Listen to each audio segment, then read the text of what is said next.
Hello everyone. अब पिछले lecture में जैसे हमने speed control of 3 phase induction motor का डिफरेंट मेथड्स देखा था, जहाँ पर हमने पोल चेंजिंग मेथड एंड V/F या फिर फ्रीक्वेंसी कंट्रोल मेथड हमने डील किया था। यहाँ पर हम लोग सप्लाई वोल्टेज मेथड के हेल्प से, ठीक है, वोल्टेज को वेरी करके किस तरीके से हम यहाँ पर स्पीड ऑफ इंडक्शन मोटर को हम लोग यहाँ पर कंट्रोल कर सकते हैं।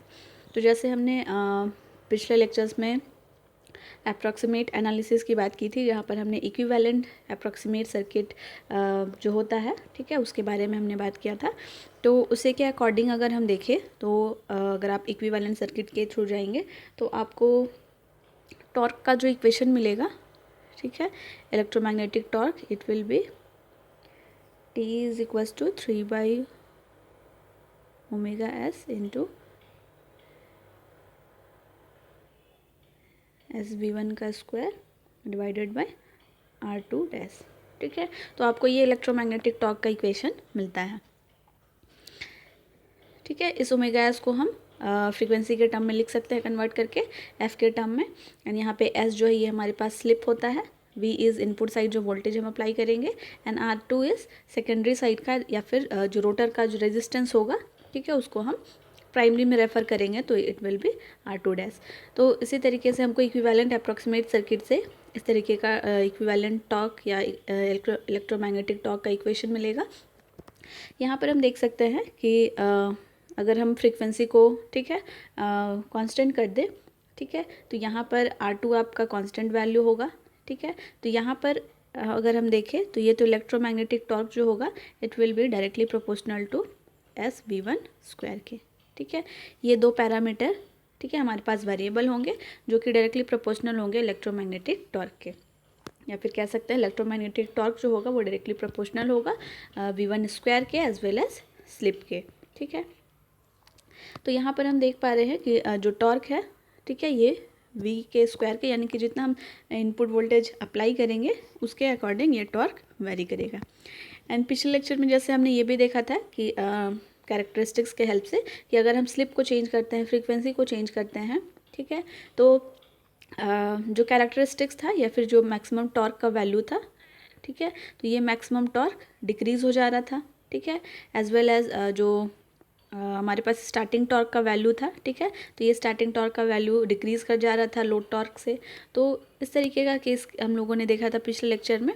एंड यहाँ पर उस चीज़ को ओवरकम करने के लिए हमने, ठीक है, frequency as well as voltage दोनों को हमने वैरी कराया था, ठीक है, दोनों का जो रेशियो था हमने उसको कांस्टेंट रखा था। तो वहाँ से हमको जो टोटल इलेक्ट्रोमैग्नेटिक टॉर्क था वो भी हमें क्या मिलता, कांस्टेंट मिलता। तो यहाँ पर हमारे पास कंक्लूजन निकलता है कि हम टॉर्क को किसी भी मैनर में हम वैरी नहीं करा सकते, ठीक है। हमें इलेक्ट्रोमैग्नेटिक टॉर्क को स्पीड कंट्रोल के मेथड में के टाइम पे हमें जो भी टॉर्क होगा, ठीक है, उसे हमें कांस्टेंट रखना होगा। तो अब अगर हमें टी को कांस्टेंट रखना है, ठीक है, एंड यहाँ पर हम देख पा रहे हैं कि टी टॉर्क जो है वो डायरेक्टली प्रोपोर्शनल है V स्क्वायर के, एंड अगर हम सप्लाई वोल्टेज को चेंज करते हैं, ठीक है, तो ये टॉर्क जो है वो भी वेरी करेगा। तो हमारे पास सर्किट से हमारे पास T proportional to SV1 square के इक्वल है, जहाँ पर स्लिप भी है। तो अब अगर हमें TE को कांस्टेंट रखना है एंड हम V1 को अगर सपोज डिक्रीज़ कर रहे हैं, ठीक है, तो उसके करस्पॉन्डिंग हमें इस स्लिप के वैल्यू को इंक्रीज़ भी करना पड़ेगा, ठीक है।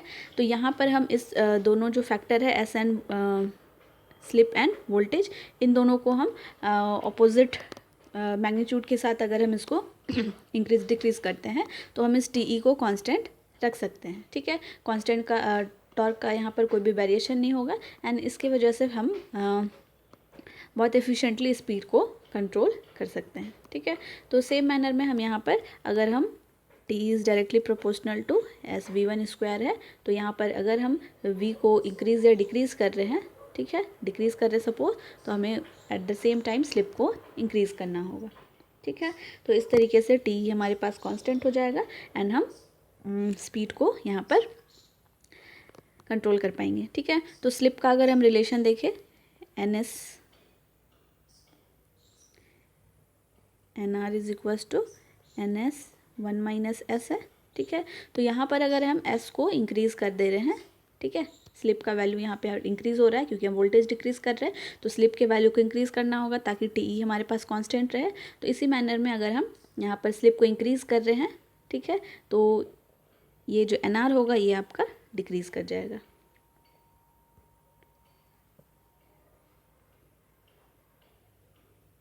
ठीक है, तो यहाँ से हम देख सकते हैं कि जो रोटर का स्पीड है हमने स्लिप को इंक्रीज़ करके, ठीक है, स्लिप को इंक्रीज़ किस लिए किया, क्योंकि हमने वो सप्लाई वोल्टेज को डिक्रीज़ किया था। ठीक है, अगर इसके ऑपोजिट मैनर में अगर हम वोल्टेज को, सप्लाई वोल्टेज को इंक्रीज़ करना चाह रहे हैं तो स्लिप को हमें डिक्रीज़ करना होगा। एंड यहाँ पे जब स्लिप डिक्रीज़ होगा तो रोटर का जो स्पीड होगा, ठीक है, ये वेरी, ठीक है, इंक्रीज़ हो जाएगा। तो इस तरीके से हम देख सकते हैं कि हमारे पास सिंपल रिलेशन है, torque is directly proportional to S into V square.